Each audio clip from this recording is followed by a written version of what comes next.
the Iranian regime, the IRGC. They are still a cancer that is alive and well. I spoke yesterday with a rabbi in Israel, a good friend of mine, and he said, quite honestly, we are not happy that this is over. We cannot stop until we decapitate that regime that is in the land. Because here's where we go. If you don't completely remove them, all you have is another Gaza situation. So let's go back a little in time here. Obviously, October 7th, we all know what it was. Horrific travesty that occurred. But what was interesting out of that is that people talking on both sides, Israelis and Hamas terrorists and so forth, there is that this was that Hamas did what they did over the Temple Mount. This was viewed as a war over the Temple. Is there ever a time where a Christian could maybe disagree with what the political nation of Israel is doing and not be, stepping into anything that they shouldn't be? What's your thoughts on that as far as the length of a Christian support for Israel?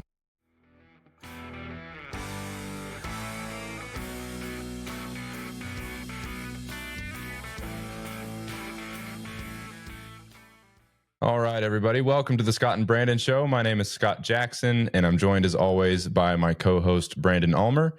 And today we've got a guest with us. We've got Pastor Scott Thomas with us, and he pastors Free Life Chapel in Lakeland, Florida. We're excited to have him with us. We're talking about Israel, kind of the whole situation that's been developing over there. It actually progressed really quickly. We were hoping we'd have a little bit more to talk about, but it seems like the situation's kind of resolved for now over there. So we'll be touching on all things Israel, the Middle East, and just kind of have a general conversation about that topic. But before we jump in too far, I just want to remind everybody, go ahead and if you're watching, subscribe to the channel. It helps us out a lot. Like the video. You're not giving us a major award or anything. Just hit the little like button. It's not a big deal. And go ahead and drop a comment. We'd like to hear what you have to say about this. And if you have any differing perspectives, that certainly helps us as well. We like to engage with those also. So before we jump into our subject matter today, Brandon, how are you? I am good today, Scott. And so looking forward to this conversation. The only thing I will complain about is, and kind of give a praise about too, we've had the heat wave here in Virginia. Matter of fact, Scott, you'll find this interesting. There's a bridge here in Chesapeake. I forgot which one it is, but it's one of the ones that opens up and allows the ships to come through. That bridge shut down because the heat melted or caused the metal to expand. So that's how hot it was here. Yes. That's terrible. It is absolutely terrible. So the praise is that we're out of the heat wave. It's going to be hot today, but you're not waking up at 5 o'clock in the morning and it's already 80 degrees outside. So. Yeah, I hear you. All right. And Scott, before we get into the whole Israel conversation, do you want to maybe let people know a little bit about the ministries that you're involved in, things that you're tied into right now, and maybe just a little bit about you before we jump in? Yeah, sure. Well, first of all, I'm very grateful to be with you all. Thank you for the opportunity to sit down and exchange ideas, heads, hearts, and the platform. Thank you so much for this. I'm the old guy on the podcast today. I've been in full-time ministry going on 35 years, and that's been my love. I enjoy just loving on people. We have a very diverse culture inside of our church. We're 40% African-American, 30% Hispanic, and we let white people come too. That's not kind of how we roll. Yeah. It's a big family, and we're loving that. It's an independent, non-denominational church. But along with that, the other rail that I run my life on is Israel. Went to Israel for the first time in 92. Thought I was going to go just as a Christian pilgrim and enjoy that. It rocked my world. Became an avid studier since then, and done a lot of advocating now. Lead tours to Israel, work with AIPAC, JNF, different federations, Jewish federations, and work with them from Atlanta to Miami, doing some speaking and advocating with and for them, and serve on the executive board for Christians United for Israel. That is the nation's largest grassroots pro-Israel organization, almost 12 million members now. And then I also serve on an Israeli board called Life Shield, building above ground bomb shelters and placing those throughout Israel. We have about 1,000 that we placed so far, just in municipality areas and that kind of thing. So people, as they're doing life, can get to a bomb shelter when there's need. So and then other than that, I've been married for 31 years to my Puerto Rican, and I got 2 grandkids. So I'm living the dream right now. That's awesome. All right. Well, we're happy to have you here. I was glad to be able to reach out with you and be able to sit down with you. I see you talking about Israel all the time, and I knew that Brandon and I were going to want to have a conversation about this topic, especially with kind of everything that was developing over the last 3 or 4 weeks. And I was like, you know what? I need to ask Scott. I need to see if he'll come on. So I'm glad you're here. Thank you. I'm honored to be on with you. Awesome. Well, to kind of kick it off. Yeah, well, Brandon, go ahead. Before we dive into geopolitics and theology, which is obviously what everyone wants to hear, I am very curious about the organization that you do run, the Christians United for Israel. What is that, and what does that entail? Just for those, like for myself, I've heard of it, but that's all I've heard. Right? I have no idea exactly what it does. No, Brandon, I appreciate you just asking, because clarity is really important, especially in these days. CUFI, Christians United for Israel, is a one-issue organization. It is building strong U.S.-Israel relations. That's all. There's a lot of other big issues, topics on the board. From a Christian standpoint, we don't address any of those. It's all about strong U.S.-Israel relations. We're not trying to run Israel. We just want to see no daylight between our two nations and just keep the conversation going. Used to be, this was almost considered a ridiculous situation because Israel was such a bipartisan, we're all in the same boat, let's keep moving. Things have changed over the years. And so that's what we do. We're going to Washington, D.C., end of June. We're headed to our 20th Washington, D.C. summit. There'll be thousands of us that will be there. We'll go over some policy things internally, and then we go to Capitol Hill and lobby. We meet with our representatives and share our hearts with them on the issues that really matter to us as an organization. We work in college and university campuses across America with CUFI chapters there to strengthen the voice for Israel, but then work with the Hillel groups, the Jewish organizations that are on campus, so they don't feel alone. There's a lot of anti-Semitism going on there, and so we run along beside them. And then we do a lot of advocacy in the sense of taking massive groups of high school students and college students to Israel for the first time and introducing them to the land and understanding. Once you're there, you begin to see the landscape. It helps you to understand the issues that Israel is facing a little bit more than just reading about it or watching it on the news somewhere. So in a really big nutshell, that's what we do. And we have a C4 leg to our organization that is there in Washington, D.C., meeting with our legislators. But it's a one-issue organization, and that's what we're all about, just evangelicals and Jews. We have so many Jews that are a part of this organization. And, it's exciting to watch the impact that it's made over the years. That's great. And then what if someone wanted to get involved? I'm assuming, is it like cufi.org or something like that? You got it. You just nailed it. cufi.org. Really simple to jump on, look at. You'll understand everything. A lot more information is there. Resource pages as to why we do what we do, upcoming things, action alerts. If you want to see the latest legislation that just hit, you can sign up and you'll get instant emails. Lots of that kind of information. But really, if that is your heart, and there's other organizations doing great things. We're not the only fish in the pond, that is for sure. But it's certainly worth checking out. Yeah. I did like what you said in regards to what you guys do is that you take kids, students, overseas to Israel. You put them in the context of the environment so they can see what is going on. As a prior military guy, I was in the Marine Corps, I was in Afghanistan, and before we would put into a hostile environment, we were given our intel brief. Here's the intelligence. Here's what we have on the ground. Here's where these guys are. Here's where these guys are. And it really helped put into perspective and shape the battlefield. So before we got into a fight, we knew exactly what we were going into. And I think that the same thing applies also with, your Christian faith. When you're reading scripture and you're studying scripture, obviously there's going to be things in it that are confusing. And one passage I think of is where it says that Jesus went up to Jerusalem, right? And a lot of anti-Bible people have said, that doesn't make any sense. But when you look at the historical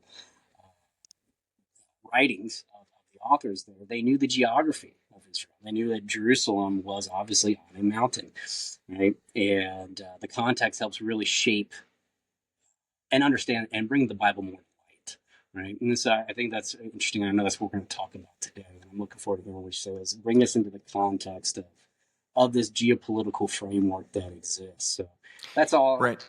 Brandon, you're dead. No, you're dead on. You are so on. Many have called the land of Israel the fifth gospel. You got Matthew, Mark, Luke, and John, but when you're there and you see the land, it brings the gospels alive. And then geopolitically, when we take the students to the Golan Heights in the northern part and realize why Israel had to have control over the Golan Heights for security purposes, because of the security issues that all those living in the Galilee region were, you begin to understand the conversation more, that Israel is not this rogue nation trying to throw elbows and push everyone around. We just want peace. But to get peace, we've got to create these kinds of areas that we can control. So because Israel has learned one lesson: believe your haters. Believe the terrorists. They say they want to kill you. So now we've got to respond in that. And so thus why we are where we are today as compared to last week. No, so, well, let's go ahead and roll right in. So I encourage for those listeners, check out Christians United for Israel. I'm definitely going to check it out later today. Yeah, we'll put the link in the show notes as well. So they'll be in the description down below if anybody wants to check it out. Great. All right. So obviously, let's talk about the big elephant in the room: the whole war between Israel and Iran. The U.S. just dropped the bomb not too long ago, and now there's been a ceasefire. It is interesting. I was not expecting it to be resolved within 2 weeks.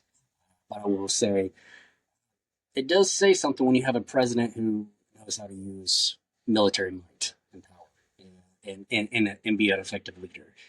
But in regards to that, the Iranian people are now faced with this dilemma, obviously, I would say, when it comes to their government, right? And what is interesting, I have noticed, is that his name is, forgive me if I'm pronouncing his name wrong, Reza Pahlavi, who was the son of the former and last Shah of Iran.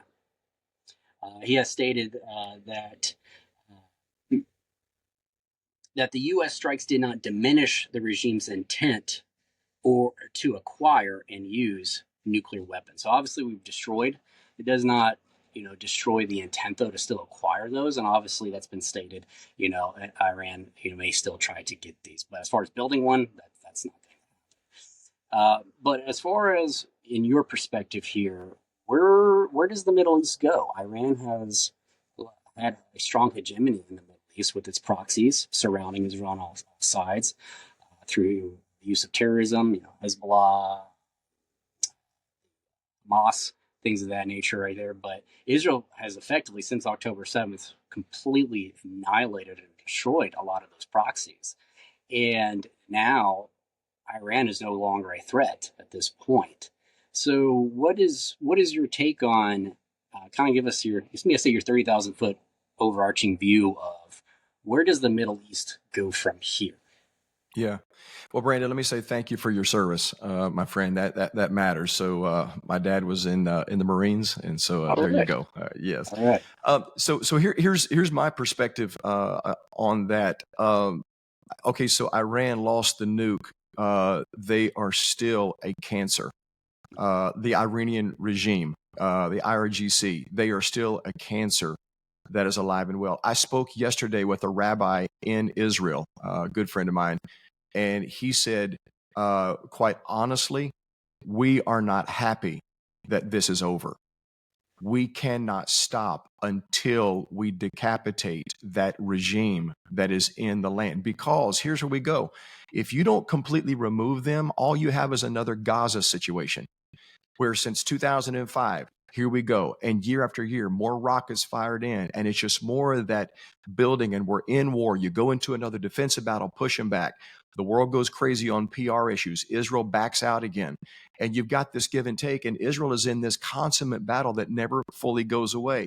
The idea behind cancer is not to contain it, but to eradicate it. And the goal is not to just try to limit this Iranian regime. It's to remove them. It's a cancer. Even the people inside of Iran, they are verbally wanting this change. And as you said, in 1979, when the Shah was overthrown and the Ayatollah, and they came in with this regime, and they immediately began to screaming, "Death to Israel, death to America." That ideology isn't going away. That's not a political stand. This is a religious, this is a core value in their bones belief. And so it's not about just, well, can we just sign a peace deal? Peace deals and pacts mean nothing to this mindset, this regime. In fact, if you look at how Islam is set up, especially on the radical side, they're allowed to sign a pact with an infidel as long as they break it within 7 years.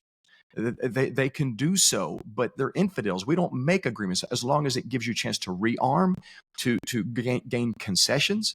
Then you can do that. So, notably, Iran is on her knees right now, and this regime is on her knees. Israel is not fighting Iran at large; it's fighting this regime. But as you said, her proxies are there now. Of course, this is why we know Hamas and Hezbollah did not get involved, because they also took a hit when Iran got hit. But you got Iran, but don't forget Qatar, however you want to announce or pronounce that, and Turkey. This is a three-headed snake that we're dealing with. This ideology is not gone. So inside there, I would love to see the people raise up inside of Iran and fight for this revolution. We'll see if they've got that strength and that ability based on how strong the regime still is in Iran. People on the ground know that better than we do watching TV. That's for sure. I certainly do agree, and I hope that the people of Iran, because the Christian church in Iran is huge from the reports. Yes. And then that the Shah, or the son of the Shah, his name Razi, right? Reza, I keep pronouncing it. He's actually set up a website to help spark and bring about change in the government over there. So I'm hoping he is successful. He says he doesn't want to be king, but he does want to help pave the way to change this. That would be certainly great. But you did say one thing that I find very interesting, and I was curious if you were going to say it, but you mentioned Turkey. In my opinion here, Turkey has struggled to the point, unlike now, right? Before October 7th, I was saying, before Israel has completely demolished the proxies over there. Turkey wants to be the hegemony nation, the hegemonic nation there in the Middle East. It wants to be, in my opinion, the leader of the Muslim world right there. Now, with the proxies out of the way and now Iran out of the way, I believe this paves way for Turkey to strengthen and increase its hegemonic influence in the Middle East. President Recep Erdogan has been recorded on notable times saying that he wants to revive the Ottoman Empire, what he refers to as the Neo-Ottoman Empire, right there. Now, I'm curious to see where you kind of stand here, and I mentioned it before the show started. I perceive that the Ottoman Empire was a fulfillment of actually Daniel chapter 2, not the Roman Empire, of the legs of iron. I believe the Ottoman Empire is. And that, obviously, if the next empire was to come on the scene by the Antichrist, it would be coming out, originating from Turkey. Right? So I'm curious to hear your take on that. What do you see as far as Turkey goes? You see Turkey establishing that dominance, what that may look like, and then two, do you perceive or even disagree that out of Turkey would come the next empire that we're all been watching? No, I think so. Turkey is really interesting how they play in the shadows and then they jump up and they get attention and they disappear again. They keep dodging. They're really good at playing this game of in and out, back and forth, and they align when they want to and then disappear. And I think this is why they're kind of off the radar in this perspective. But I agree that Turkey is more in bed with all of this. That's why I call it a three-headed snake of the arrangement and the alignment. They've been anti-Israel very spokenly. Erdogan has been very plain about that, and so he's just obviously put out there. And then as far as the Antichrist coming out of Turkey, would not be a shocker in the least. I don't have a big buy-in location-wise where this will happen, but without a doubt, fueling, running beside, propping up, if not from there, certainly in and a part of watching that happen. Yes, they're a major voice in that anti-Israel but pro the aspect of Islam that is so it's cancerous in the sense of obviously universal. We're going to take over the world, and so this is what we have to do. If we don't, the Quran is filled. Muhammad is a lie, and so we can't have that happen. So without a doubt, that spirit brews heavily there. And Erdogan, he's maniacal himself. So these rulers, these dictators that are there that have this working together to raise this ideology, knowing that you throw all you yell is something to unite all of the folks, not politically, spiritually, which does become a political movement, but it's spiritual, which is deeper than politics. This is the thing that drives me nuts about folks around the world is we're just, can we just have diplomatic relations? And it sounds great. Yes. But again, those things don't mean anything because this is a centuries-long battle. This is an ideology that goes deeper than politics, and certainly Turkey, right there with all. I can't push back. I don't disagree with anything that you said regarding who they are and where they're going.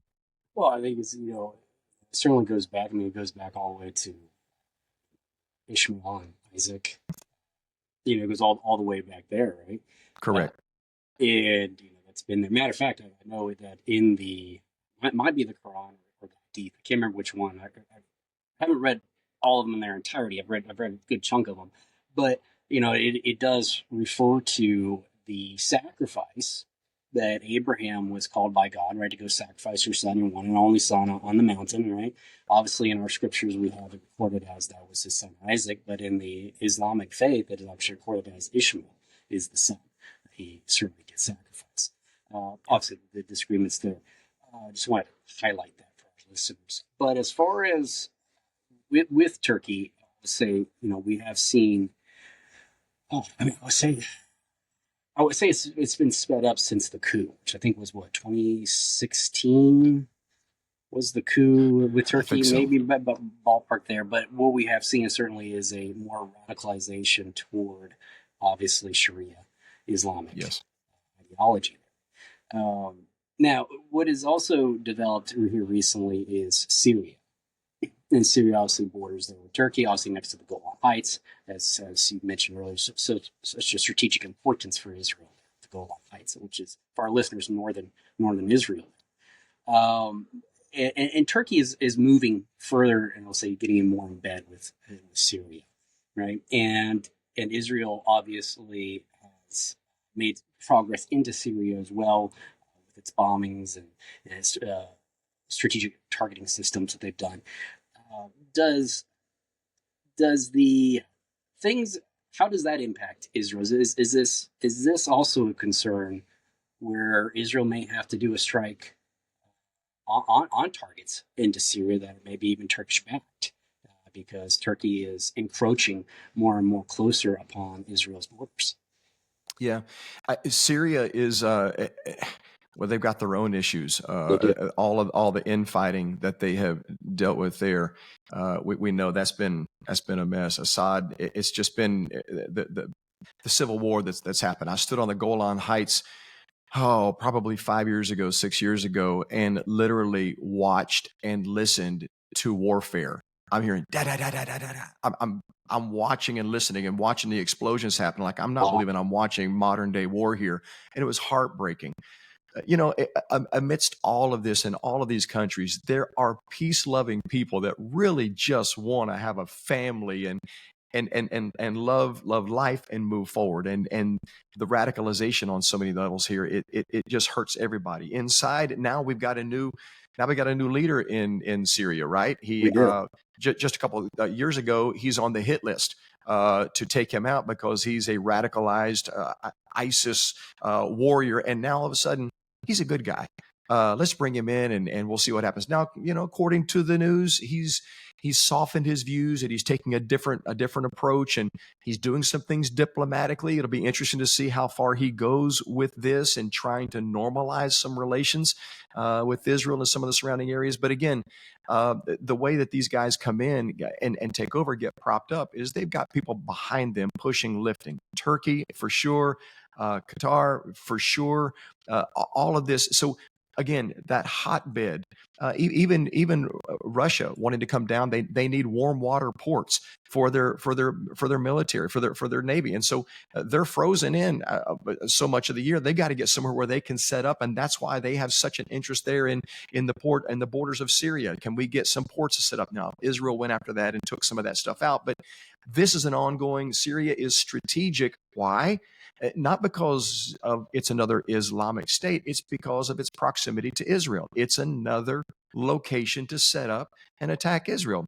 So again, my perspective, here's where I come from. I look at the positioning of Israel. Israel is the only irritant in the Middle East. Israel is in a rough neighborhood. Everybody around her is angry with her, has attacked her at one time or another. Grateful for normalized relations and some peace between Jordan, some things going on with Egypt. That's great. I pray that it holds longer. I really do. But we're not confused on where that world is. And in just a second, we can also have a regime change or a leadership change that completely changes its mindset there as well. So Israel is in a rough spot. And based on the ideas of that leader regarding Israel is going to show what's going to be coming out of that. And so the normalization of talks, Abraham Accords have helped a lot, obviously, in this, because now you've got at least some that are not talking death to Israel. We're actually, let's put an embassy there, right? Let's fly planes in and out together. We can do some normalizing relations. That's cool. How much it's going to influence these, the new leader of Syria, I can't remember his name right off, it completely slipped my mind, but yeah, it's going to be interesting to see how that goes, especially with what the U.S. is now doing with Qatar. We'll see. We'll see how. Again, it's hard to tell. It's going to change so rapidly, and I don't know. You don't know what to believe when they put something out of here's what we're doing. Okay, is that a strategic move? Is that a legit move? Where are you going? So, yeah. And then let's talk about one more, and then I'll want to then shift the direction to get more of your. What are some of the, I guess, the prophetic implications of what has transpired? How you look at scripture and see what's going on. But before we dive into there, Saudi Arabia, obviously, I think was the last one to sign the Abraham Accords. If I haven't followed up on that. How is Saudi Arabia affected by this? I think with Iran gone, this is extremely beneficial to them. So how is Saudi Arabia affected? So I see them as a major, obviously, player. They're vastly wealthy nation. So how are they affected by this, and what change could we see with Saudi Arabia in the Middle East? Yeah, Brandon, that's a great question. I'm not. I really, in all honesty, I'm not as aware of Saudi Arabia and what's happening there. They seem to look like they're following suit with the UAE, and just kind of. Yeah. It just kind of this wait and see. The Saudi family, of course, none of them like the Iranian regime, right? So there's you've got all of that from the Shiites and the Sunnis and the infighting there. And so the fact that Israel does the bombing, they're kind of doing work on behalf of some of these other countries that are not keen on this Iranian regime having their nukes. So again, I'm afraid to call it friendly. I'm afraid to call it nice. I think it might be you do for us, we might do for you, and then we'll see from there. I do believe there's some voices that are stepping up and saying, hey, wait a minute, can't we all just get along? And we'll see. But where Saudi Arabia falls into that conversation, I'm not really sure. Again, I don't. It seems to be wagging here and there, and they just kind of following suit.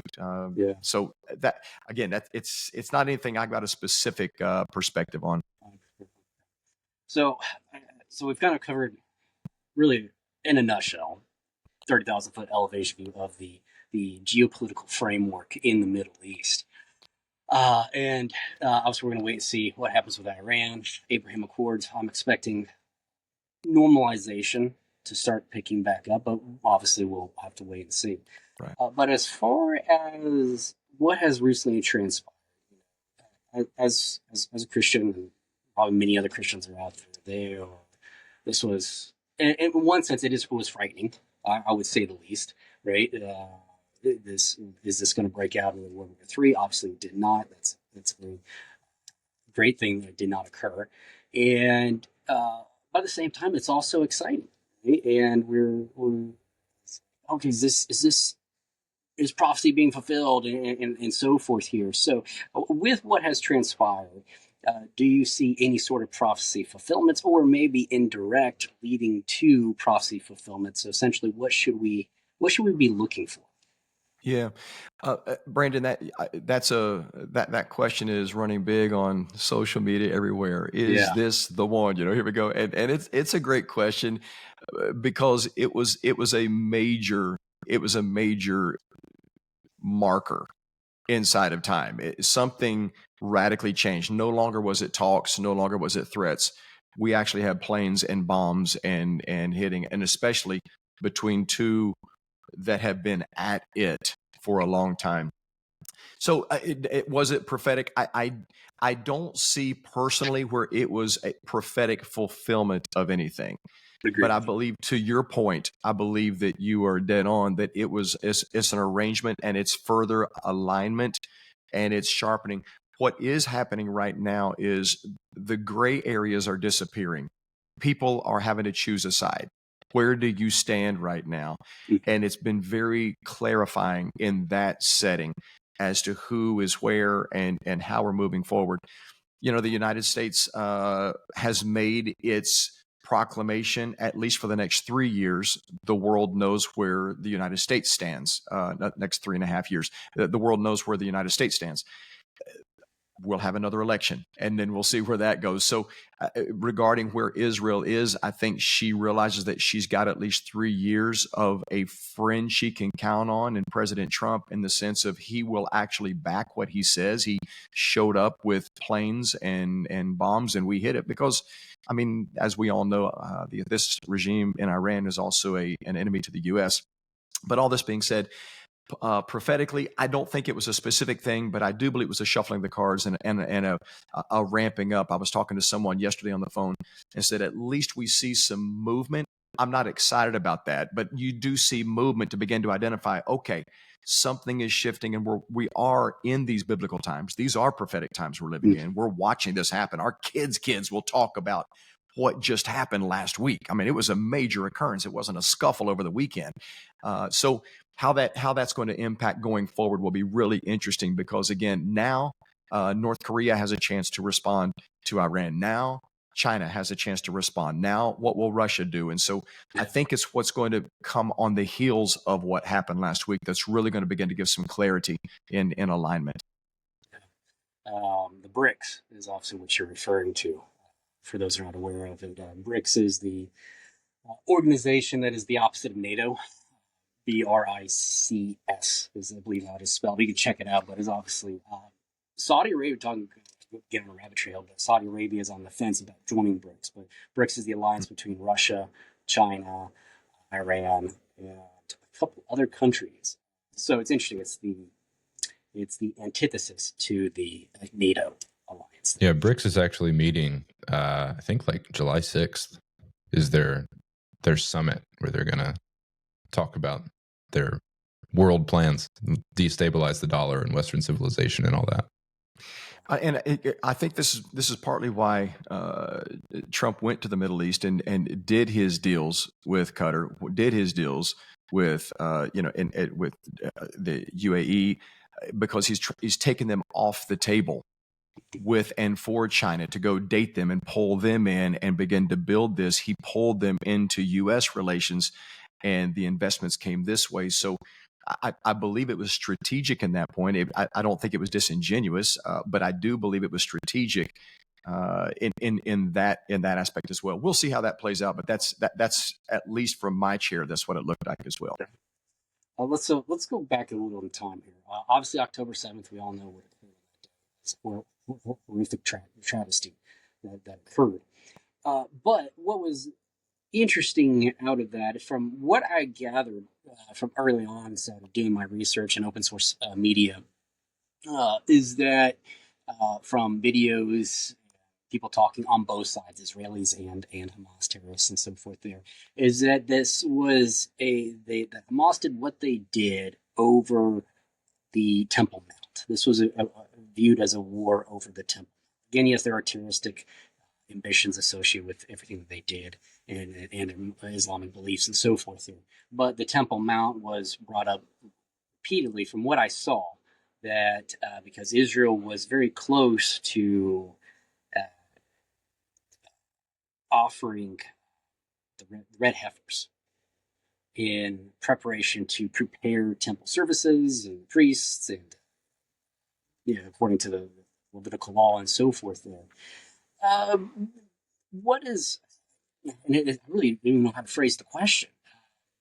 The Temple Mount is, and we're seeing obviously with the IDF, there were a lot of them were wearing patches of the Third Temple on their uniforms, and they were told, "Hey, you need to take that off your patch because it's not army issue material patch right there." But there is this call among the Israelis from different videos I've seen and so forth there, where they are crying out for their Messiah to come, for the rebuilding of the Third Temple. I'm just kind of, again, it's really just an open question. What is your thoughts? Because I don't really know how to phrase it. Obviously, they can't build a temple at any point at this moment, right? Because the Dome of the Rock sits there.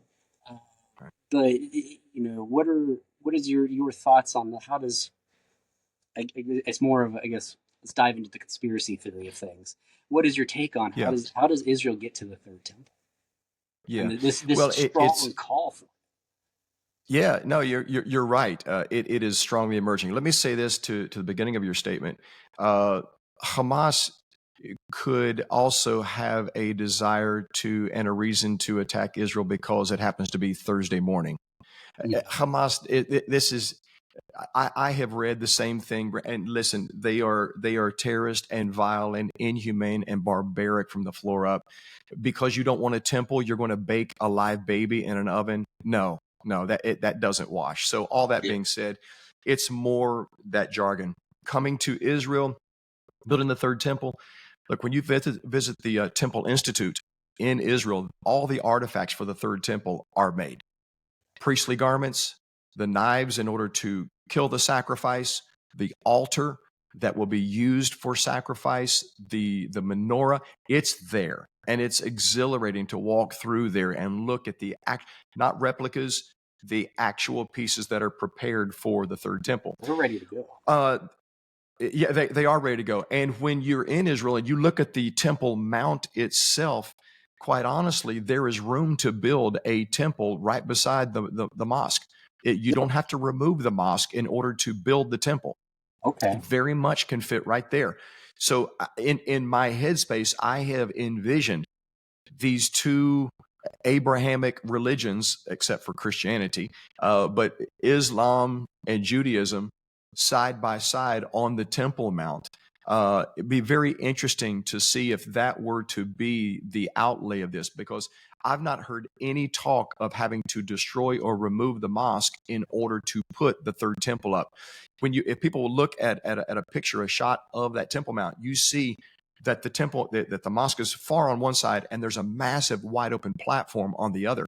I've taken our tour groups there many times before, and we have just kind of created a square. We have laid out what would it look like roughly on the size and the breadth, the length, the width. And what's interesting is when you look on that Temple Mount, if you're looking straight on at it, over to the right-hand side, you'll see a little gazebo with a black roof on it. Small. It doesn't even belong. It's like, why put that there? Many Jews believe that spot right there is where the Holy of Holies, the location of where the Holy of Holies would be if that temple were set right there. The story is, I wasn't there, that it's understood that that's a holy place because that's where God's presence dwelt, in that location. And a Muslim mocking it one day said, "Oh yeah, really?" And so he walked through that area. The story is, this is several years ago, he fell dead. And to this day, no Muslim will walk through. Nobody will walk under that gazebo, because there's something connected to that they understand. So when it comes to Judaism, yeah, quite possibly side by side on that Temple Mount, there is a push for it. People forget who Israel is. That it's not just this secular nation, although they have a secular government right now. There are spiritual roots that drive who they are. They have the Torah, they have the prophets.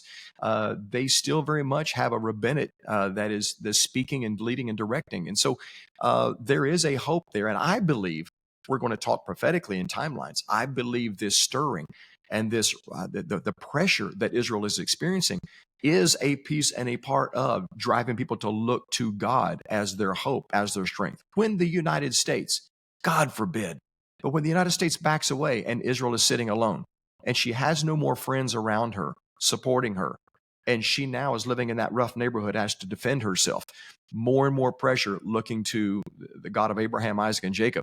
And so the spiritualization, the awareness, the awakening as to we need God and a turning back to him, I think is very much a piece and a part of what we're watching take place. Yeah, I certainly agree with you. When, what did Jesus say? Is that you won't see me again until, say, blessed is he who comes in the name of the Lord. Right. So Yeah. quite fascinating. I never thought about that, actually. Because when I think of the temple, I automatically think of Herod's temple. I don't think of Solomon's temple, and Herod's temple was obviously massive. And there's no way that could fit on there with the Dome of the Rock. So, right. Interesting point. I didn't think of that. I don't know why. But that would be quite fascinating to see. Scott, you were talking. I just wanted to kind of touch on this subject a little bit. You were talking about how kind of you feel like everything that's going on in the Middle East right now is cause for a stirring, a potentially causing Israel to look back to God as their strength, right? And in the Christian community, we talk a lot about our support for Israel. We talk a lot about how we should support Israel, how we should back Israel, how we should defend Israel, and all those things.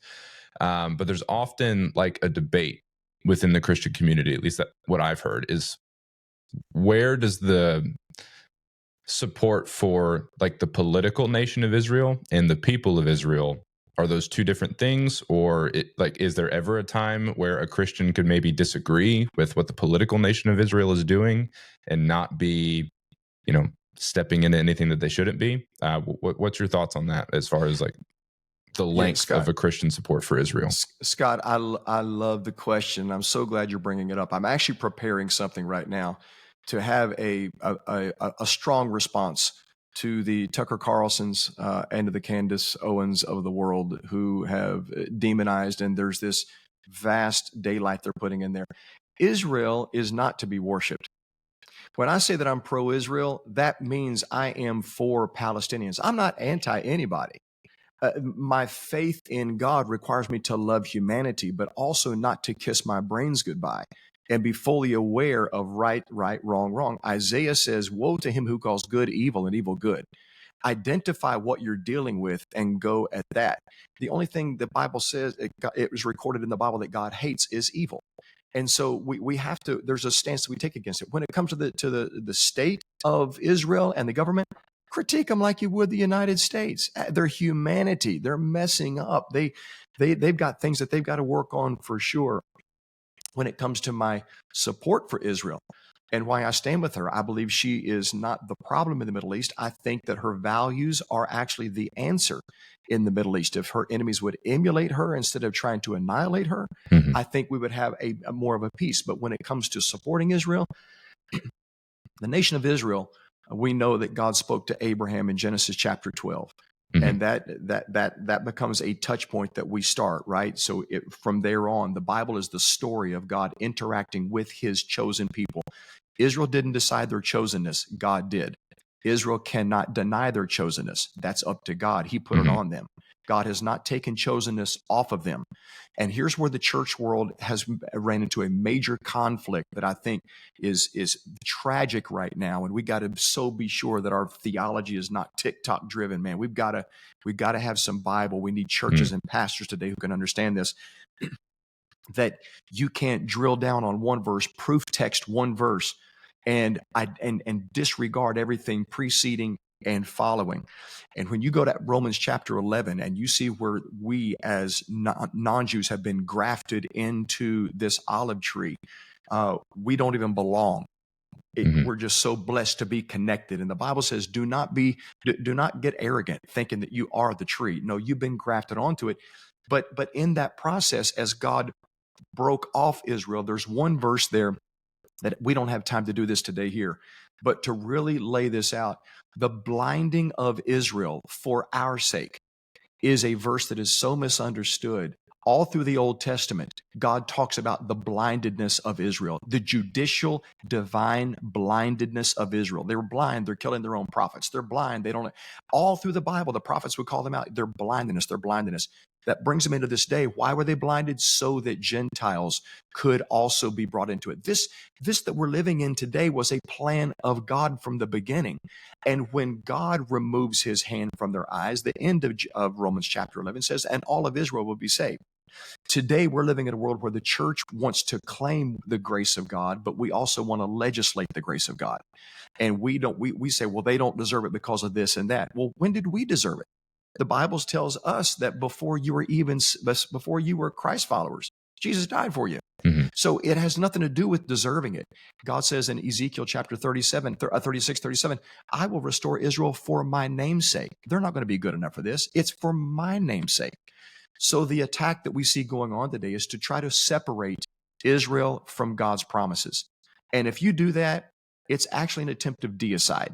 It's an attempt to slap God and destroy God in that capacity and take that control factor back. We've got to let God's word run itself. And God has the capacity to be welcoming in Gentiles as well as loving and still working with his people at the same time. God has not thrown his plan away with Israel. Yeah. And so I believe that there's a marriage of the two. It doesn't have to be this or that. It's this and that. And we've got to allow room for God to be God in this conversation and let this play out without saying it's now all the church or it's now all Israel. It doesn't have to be all that. It's this and that. Yeah. And there's also this kind of this conversation within the church theologically, often referred to as replacement theology, where you see the nation of Israel mentioned in scripture, but since we're now in the new covenant and the church is expanded, right, beyond the nation of Israel, that whenever you see Israel and the promises applied to Israel actually apply to the church, and it's not just the nation of Israel anymore. And they would argue that there is really no end times purpose for the actual nation of Israel, not like totally disregarding the Jewish people, but are you familiar with that? Have you heard anything about that? What's your perspectives on that? Oh yes, supersessionism, replacement theology.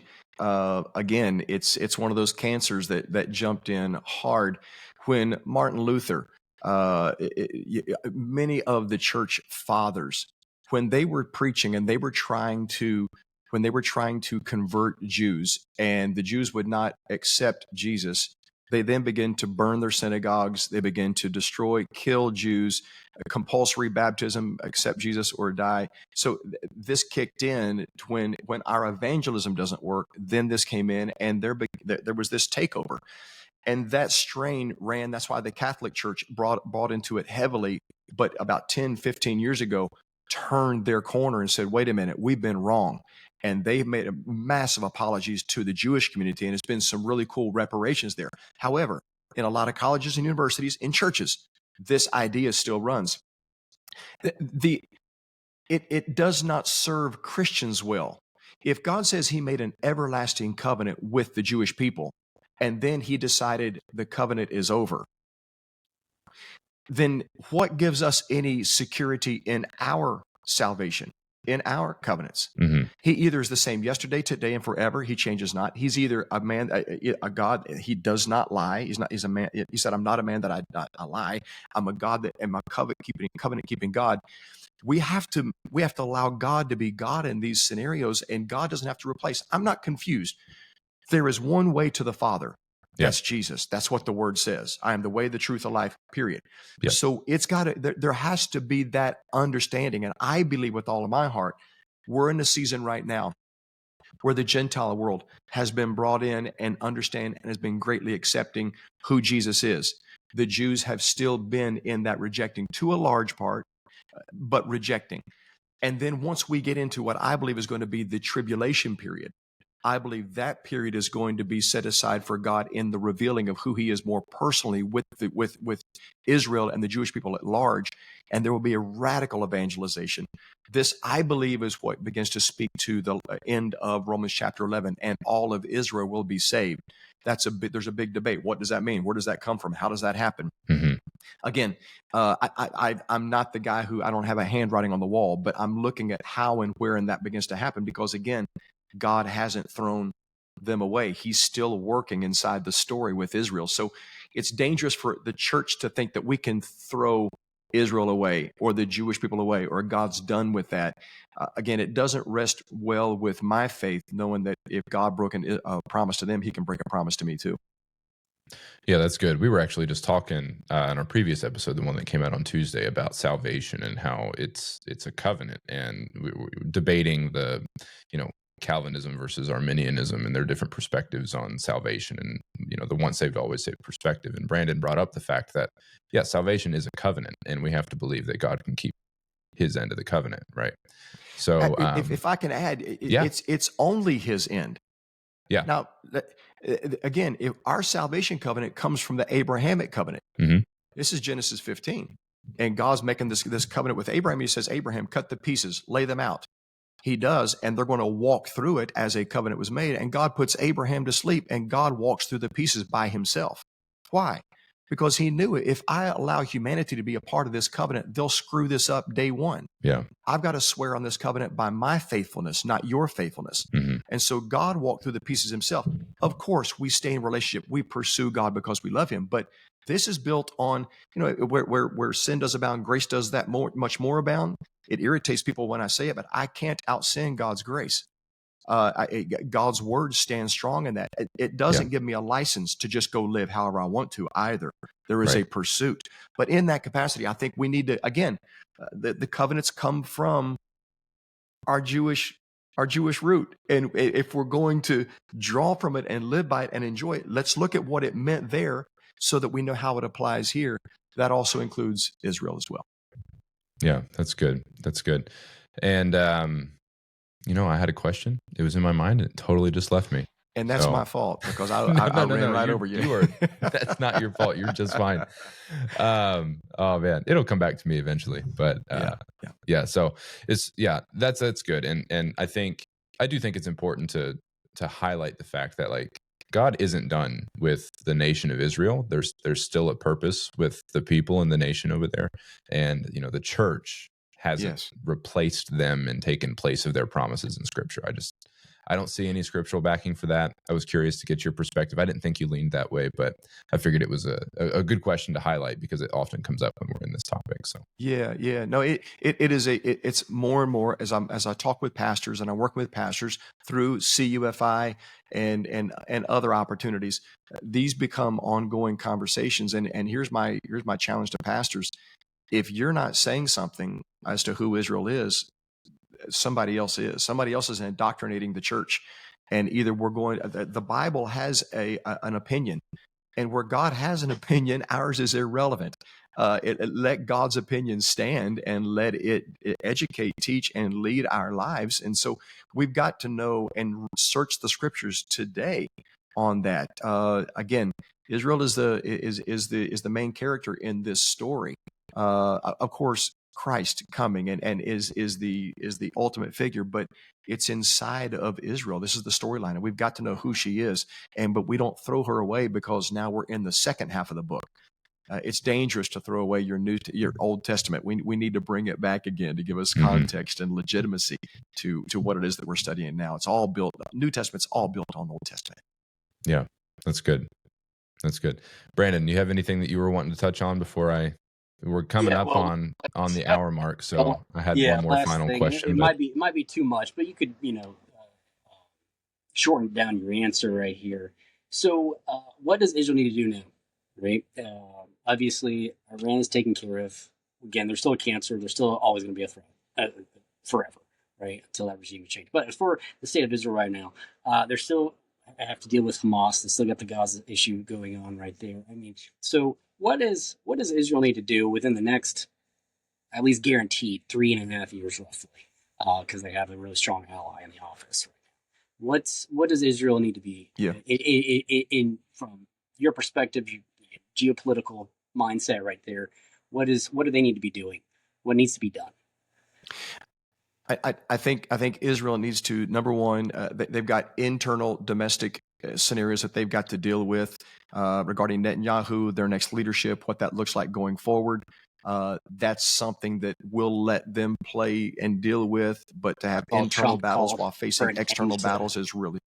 Yeah, I saw Trump made a comment on that yesterday. I think it was. He's like, just dropped the case against Netanyahu because he's currently under investigation. Exactly. Yeah.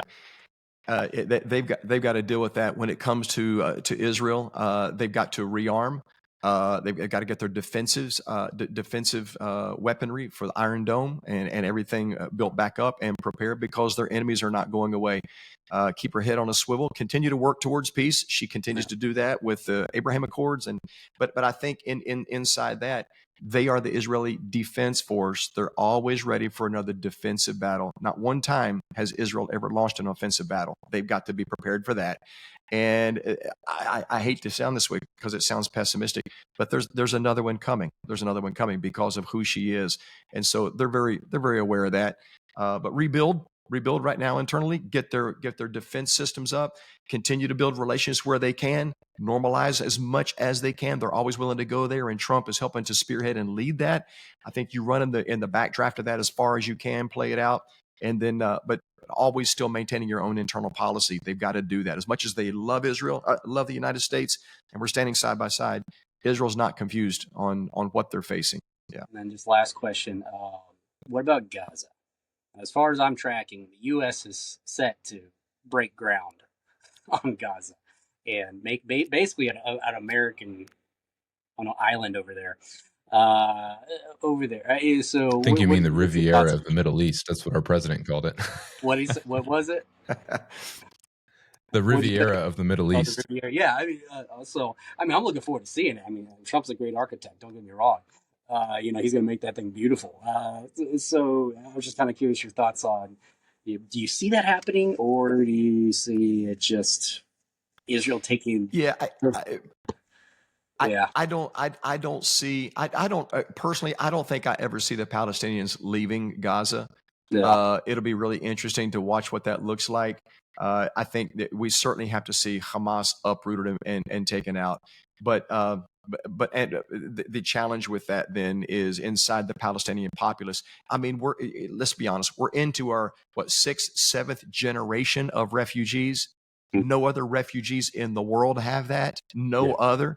UNRWA is a train wreck. So the propagation of that internal combustion of terrorism is just going to continue to uprise. But I don't ever really see the Palestinians leaving there, because none of her Arab friends and countries want to receive any of them. So where do they go? They're already home. They're already there.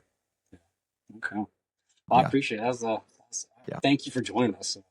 Enjoyed the conversation. Listen, these things. You guys are brilliant, and I love the dialogue. I love your perspective on things. This conversation is so needed today, to take the news, break it down, and put some handles to it. And I appreciate where you all are coming from on this. The church needs it. We need it in our culture. And thank you guys for the investment you're making. Well, hey, one quick question before we thing develops. Just like, what's going on? Let's go. One quick question before we get out. The whole purpose of the show is to look at biblical and cultural, political events, topics, things like that, and look at them from a Christian perspective. What final encouragement maybe would you offer to the Christian out there as it relates to Israel? Maybe an encouragement in maybe investing a little bit more time and learning a little bit more about Israel, the importance of Israel, and maybe even any Jewish people that are out there listening. What might be your final parting encouragement before we get out? Thank you for that, Scott. Real quickly, here's how I see a fivefold mandate to Christians. Genesis chapter 12, God told Christians to bless Israel. God said in Psalm chapter 122, pray for the peace of Jerusalem, pray for Israel. He said in Isaiah 61, he said, speak for Israel. He said in Isaiah 40, comfort Israel. And he said in Romans chapter 15, verse 27, give financially to Israel. God didn't skip or go around the idea of Israel. He has her as the apple of his eye. He hasn't changed his mind. So number one, for Christians, stay in the fight and love this nation that God loves. And he has stated it very plainly. And when you love what God loves, you'll get what God promises in his word. Stay aligned with the nation of Israel and pray for her. All of our Jewish friends that are watching online, you're not standing alone. Anti-Semitism is on the rise, I know, but you need to understand that millions of Christians are standing and by you, fighting for you, speaking out, and we're going toe to toe with all of this. Anti-Semitism is not a Jewish problem. It's a global problem.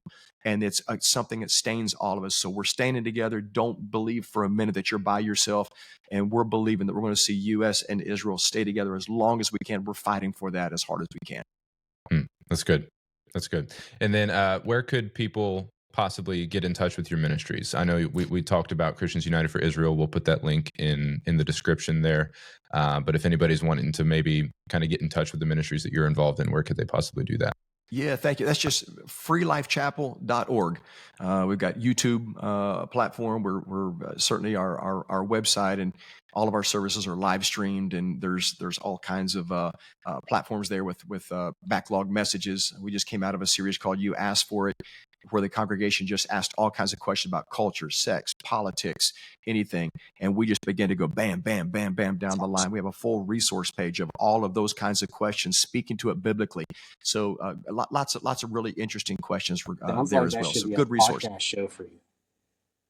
It actually could. It could be. It's where the church. This is our third year in a row doing it, Brandon, because the questions come in out from everywhere: parenting, relationships, LGBTQ plus community, all of it, and it's been really exciting to dive into that and answer that. But all of that is on the website. Yeah, that's awesome.